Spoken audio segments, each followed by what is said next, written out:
Hello friends, welcome to Madurai to Malaysia cooking channel. இன்றைக்கி நம்ம ஒரு சூப்பரான மலேசியன் ரெசிபி தாங்க பார்க்க போகிறோம். இதுக்கு பேர் பீசாங் கோரெங், அதாவது தமிழில் வாழைப்பழ சொஜ்ஜிம்பாங்க. வாங்க எப்படி செய்யலான்னு பார்ப்போம்.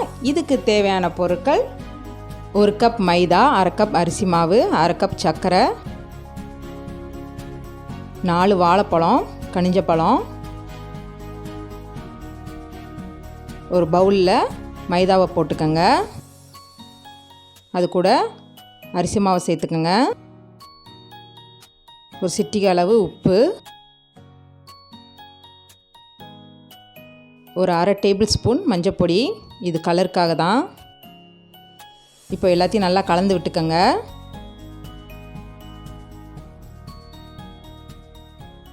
இப்போது தண்ணி பார்த்து ஊற்றிக்கங்க. ரொம்ப தின்னாகவும் இருக்கக்கூடாது, ரொம்ப திக்காகவும் இருக்கக்கூடாது. பஜ்ஜி மாவு பதத்துக்கு கரைச்சிக்கங்க மாவை. இந்த மாதிரி கொஞ்சம் கெட்டியாகவே கரைச்சிக்கங்க. இது கூட இப்போ சர்க்கரையை சேர்த்துக்கலாம். சர்க்கரையை சேர்த்தோன்னே கொஞ்சம் மாவு தண்ணி படும், அதனால் கெட்டியாக கரைச்சிக்கங்க முதையே.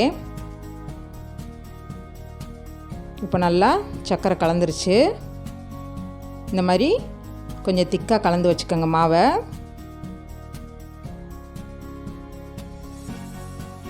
இப்போது சிட்டிகை அளவு ஏலக்காய் சேர்த்துக்கங்க. இது ஒரு நல்ல ஃப்ளேவர் கொடுக்கும்.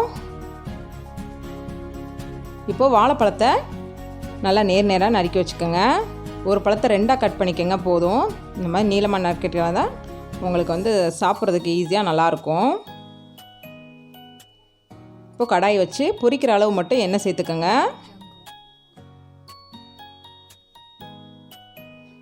நறுக்கி வச்சுருக்க வாழைப்பழத்தை எடுத்து இந்த மாவில் நம்ம ஓவர் கோட் கொடுத்துக்கலாம்.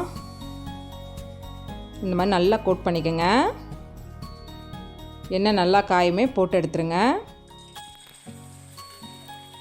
அடுப்பை லோவில் வச்சே பண்ணுங்கள். நல்லா பொன்னிறமாக வர்ற வரைக்கும் பொரித்து எடுத்துக்கலாம். இப்போ லேசாக லைட்டாக திருப்பி விடுங்க. திருப்பி விடும்போது உங்களுக்கு கொஞ்சம் ஒட்டுற மாதிரி தான் இருக்கும் கடாயோட, ஆனால் வந்துடும் நல்லா. ஸோ அதை பயப்பட வேண்டாம், நீங்கள் நல்லா பண்ணிடலாம். பாருங்கள், நல்லா செவந்து வந்துருச்சு. இது வந்து மலேசியாவில் வந்து ஈவினிங் ஸ்நாக்ஸாக தான் யூஸ் பண்ணுவாங்க.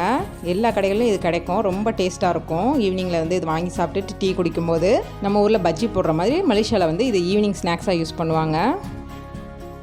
அவ்வளோதான் ஃப்ரெண்ட்ஸ், சூப்பரான பிசாங் கோரெங் ரெடி ஆயிடுச்சு. உங்களுக்கு இந்த வீடியோ பிடிச்சிருந்தா லைக் அண்ட் ஷேர் பண்ணுங்கள். எங்கள் சேனலை சப்ஸ்கிரைப் பண்ணுங்கள். மறக்காமல் பக்கத்தில் இருக்க பெல் ஐக்கானை கிளிக் பண்ணிடுங்க. இந்த ரெசிபியை நீங்களும் வீட்டில் பண்ணி பார்த்துட்டு எங்களுக்கு கமெண்ட் பண்ணுங்கள். உங்களுக்கு அடுத்து என்ன ரெசிபி வேணுன்றதை எங்களுக்கு கமெண்ட் செக்ஷனில் சொல்லுங்கள். நான் உங்களுக்கு அதை அடுத்த வீடியோவில் செஞ்சு காட்டுறேன். Until then, bye.